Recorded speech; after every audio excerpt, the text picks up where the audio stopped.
শরীয়ত মানে কি? শরীয়ত হল আইন বা বিধান যা কুরআন ও হাদিসের উপর ভিত্তি করে গঠিত।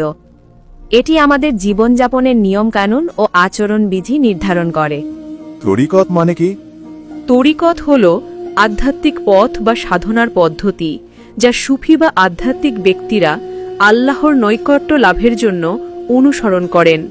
এটি শরীয়তের নিয়মকানুন পালনের সাথে সাথে অন্তরের পরিশুদ্ধি ও আধ্যাত্মিক উন্নতির জন্য ব্যবহৃত হয়। হাকিকত মানে কি? হাকিকত হল সত্য বা বাস্তবতা। সুফিবাদে এটি আল্লাহ প্রকৃত সত্তা বা তত্ত্বকে বোঝায়, যা আধ্যাত্মিক সাধনার মাধ্যমে উপলব্ধি করা যায়। এটি শরীয়ত ও তরিকতের পরবর্তী স্তর, যেখানে সাধক আল্লাহর সাথে একাত্মতা লাভ করেন। মারেফত মানে কি? মারিফত হল জ্ঞান বা পরিচিতি, বিশেষ করে আল্লাহর সাথে সম্পর্কিত জ্ঞান।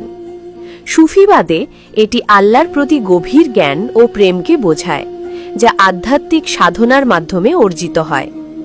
এটি হাকিকতের পরবর্তী স্তর, যেখানে সাধক আল্লাহর সাথে গভীর সম্পর্ক স্থাপন করেন। এই রকম